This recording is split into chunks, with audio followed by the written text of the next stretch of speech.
All right, everybody, welcome into a Q&A episode. These are questions straight from you, the viewers. I made a post in the community section the other day, a couple weeks ago, asking for your questions about jazz improvisation and things you're wondering about. And I got some great questions, so I wanted to address those here. All right, let's dive right into the first question. So this one's from Caterpillar, and they say, "Hi, Nick. I enjoy your channel and videos such as this because it demonstrates actual practice instead of a polished final product.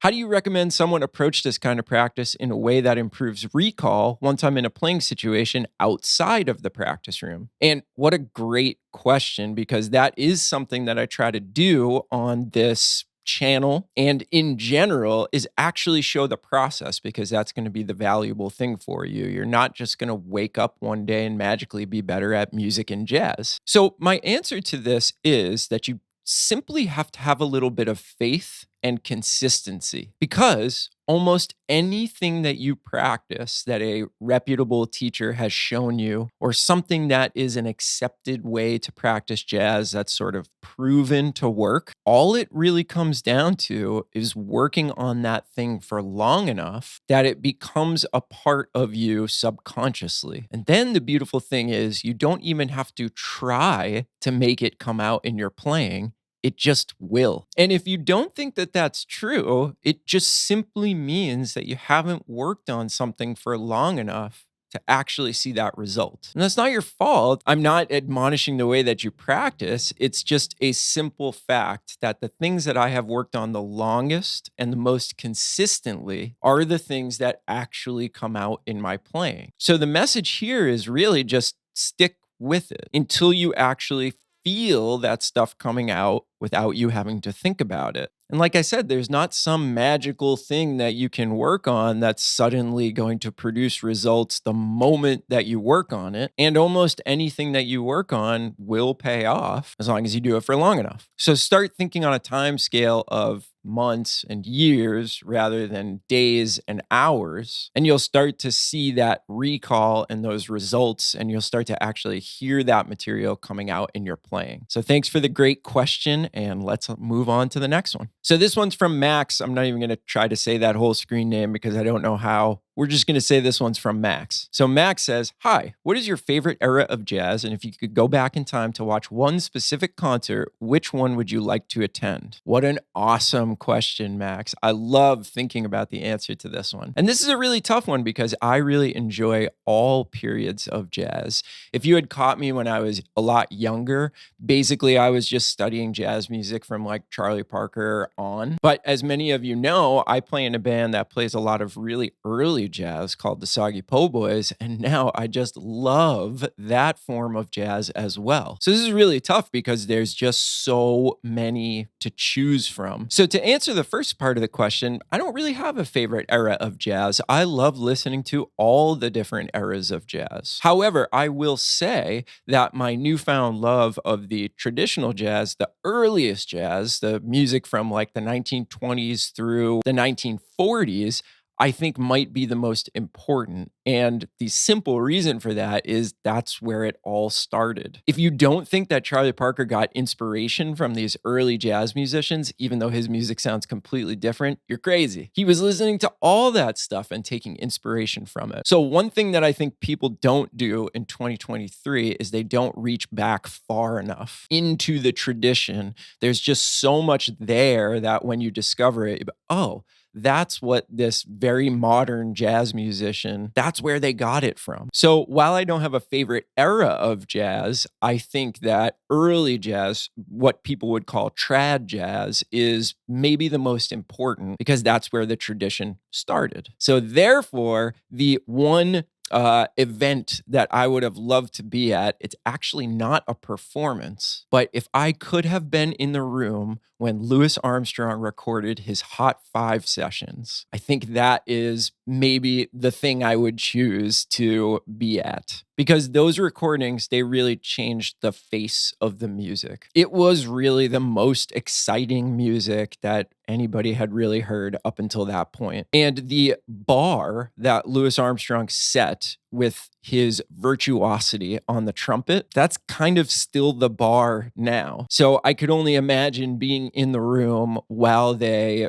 created that legendary music, I think that's what I would choose. Thanks for the great question, Max. I love this one. All right, so this next question is from Adrian, and Adrian asks a great question. Hi, Nick. Not sure if you've already covered this, but can you give an explanation of doodle tonguing? How much do you use this yourself? Well, doodle tonguing is a really important concept that's very near and dear to my heart because a lot of you know that I got the wonderful, amazing opportunity to spend a lot of time with Clark Terry. And of course, Clark is the person who sort of came up with and codified the system of tonguing called doodle tonguing. So, doodle tonguing is simply a way of using your tongue to create really, really great and swinging jazz articulations. But the weird thing about doodle tonguing is that if you talk to a lot of people that have studied this system and are seemingly really good at it, they'll tell you that they're not actually doing the physical actions that Clark taught and that Clark could do. Clark was one of the only people that could actually do it. So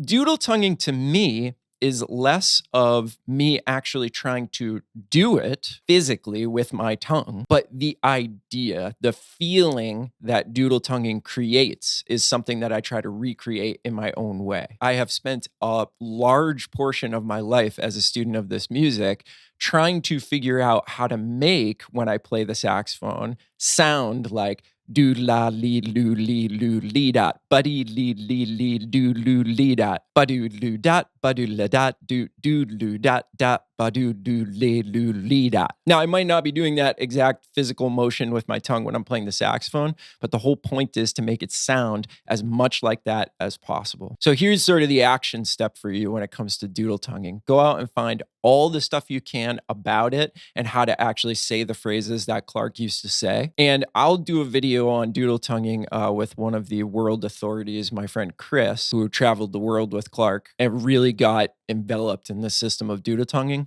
We'll put out a video soon for you so we can get deeper into it. But the point here is to get used to vocalizing really, really great note length and articulation and all the things that the doodle tonguing system teaches. Hear and feel how good it sounds. And then what you will do is you will naturally start to recreate those sounds on whatever instrument you play. Because we hear a lot of piano players, guitar players, even bass players seemingly using the doodle tonguing system, even though they don't tongue. So that's just proof that you could do it without physically doing the movements into your instrument. It's more a way of thinking and hearing and conceiving of phrases than it is actually moving your tongue in that way. So I just do a lot of it away from the instrument. And if I'm singing along with a solo, or if I'm writing something or trying to come up with my own lines, I will vocalize it. And that's really paid off for me on my instrument. Mason gets into the sort of actual physical part of it. And that's largely what I was just talking about, is you don't have to worry as much about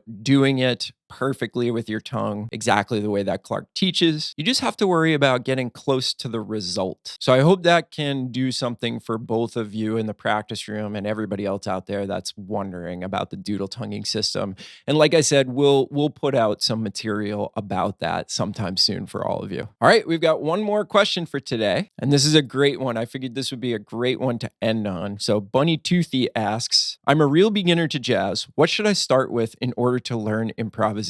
And what a great question, because at the beginning, before you've really done much with this, it can really feel like too tall of a mountain to climb. But my answer to this might seem a little funny to some of you. My answer to this would be, don't worry about improvisation at the very beginning. Focus on the style. Focus on listening and imitation, because I hear this all the time with beginner jazz musicians, is they think that the name of the game is the improvisation, the act of making things up. But I would argue that you could accidentally play the hippest notes that have ever been played, but if you're not doing it in the right style, it won't mean anything. So what I would do as an absolute beginner is I would start by learning maybe 24 melodies from recordings and learn to play those melodies exactly like the artist plays them. Try to be a carbon copy of that person on that recording. And what this is going to do is, first of all, it's going to give you a great sound on your instrument. And second of all, it's going to teach you the style by ear. Now, when you actually get into what notes do I play, how do I put together a good solo, all those things that we're studying for the rest of our lives, you'll be coming at it from a much more informed point of view than somebody who has never spent time with the recordings, never considered style, and no matter what notes you play, you'll be playing them with the right attitude, the right spirit, and the right style. And you will be so far ahead of everybody else that's just starting out. The best teachers are the recordings. And if you don't utilize that teaching tool, there's not much I can do for you, to be very, very honest. So don't worry about playing tritone substitutions and doing pentatonic shifting and all this stuff that's like coming at us every day. And instead, just find some recordings and some artists that you would kill to sound like, and then simply try to sound as much like them as you can. All that other stuff will be waiting for you, but get your foundation built by listening and imitating. All right. Well, thank you all for the absolutely wonderful questions. I did get a few about saxophone specific stuff, but I'm going to save that for another time where I will do a Q&A with only saxophone questions. I wanted to reserve this one largely for jazz and improvisation. Now, if you have a question that you want answered, just simply leave it as a comment to this video. I want to do one of these Q&A episodes probably once a month going forward because I love answering your questions. So I look forward to reading some of those new questions, and I will catalog those for another episode soon. Thanks for taking the time out of your day to watch this video. I hope it was valuable to you, and we'll see you on the next video, everybody. Bye.